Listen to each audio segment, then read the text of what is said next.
10 minutes later, General Lewis was asked to leave room A1 again. But compared to the beginning, William's attitude turned 180 degrees and became very enthusiastic. "General, the young prince has already investigated it clearly. This matter has nothing to do with you. We made a mistake. Please forgive me for the offense just now." William smiled and lowered his attitude. Looking at the flattering William in front of him, General Lewis couldn't help but raise his eyebrows, looking quite surprised. Not long ago, the two sides were still on edge. How come they suddenly became so enthusiastic? "Have you really investigated it clearly?" General Lewis asked tentatively. "Of course.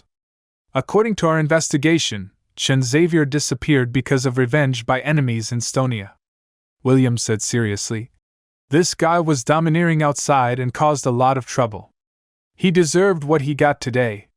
The reason why the little prince investigated strictly was to give an explanation to the Chen family for face. Since it was a private grudge in Estonia, it has nothing to do with us in West Lacosia. So that's it." General Lewis looked at the people around him meaningfully. Secretly relieved. "If I had believed your threats, I could have self-destructed. General, this time we were inconsiderate and caused you to suffer here.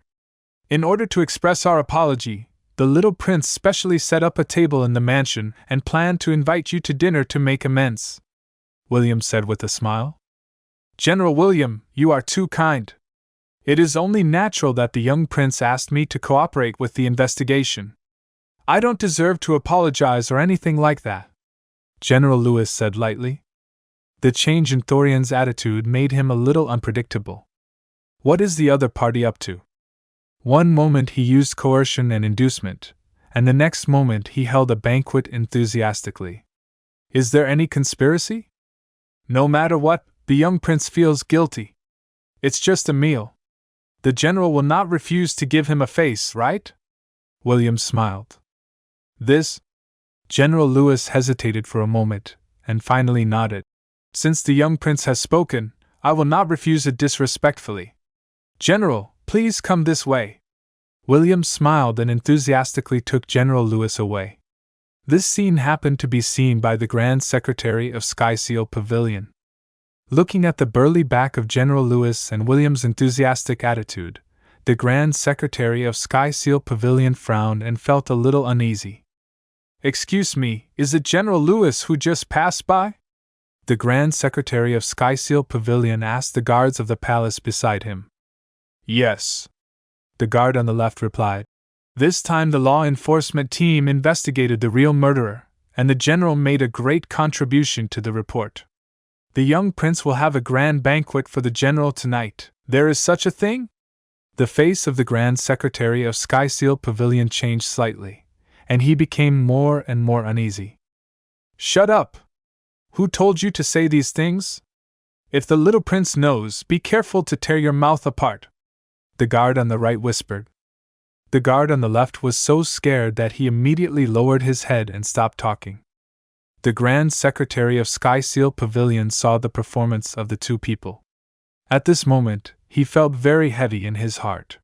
Chen Xavier's death was obviously related to General Lewis, so how could the other party report it? What is the situation? With complicated emotions, the Grand Secretary of Skyseal Pavilion followed the two guards all the way and finally walked into the meeting room.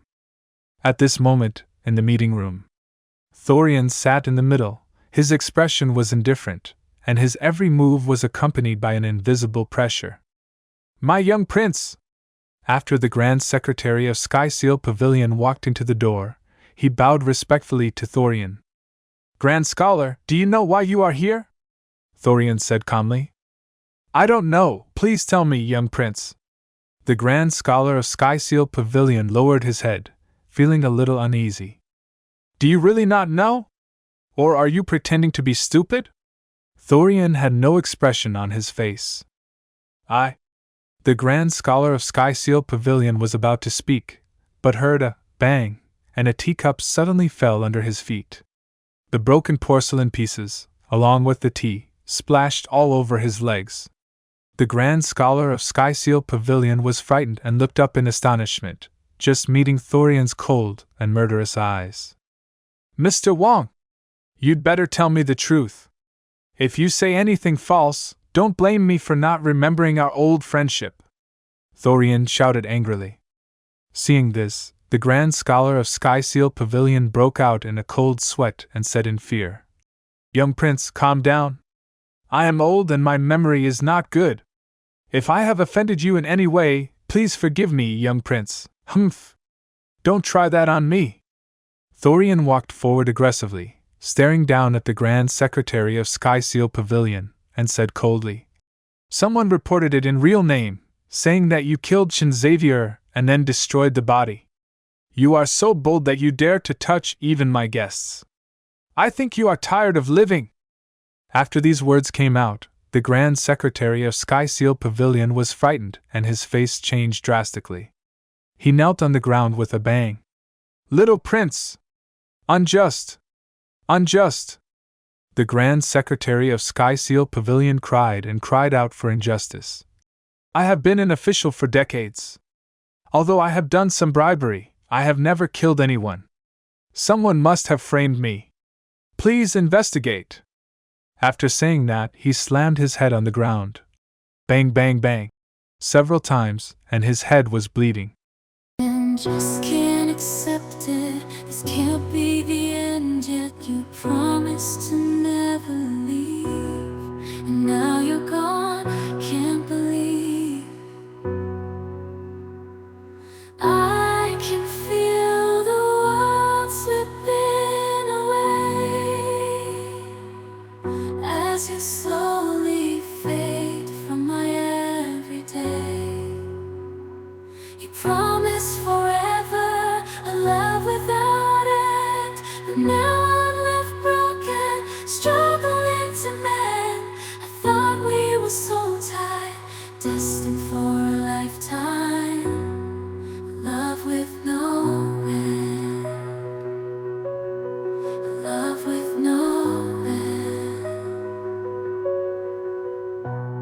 Staying in my imagination, memorizing the past time, the secrets, the love, the care, now they're echoes in the air. I still see your face in every place, feel your warmth, your gentle grace, but now there's just an empty space, and I'm lost in this endless chase. Keeping you in my heart, a piece of you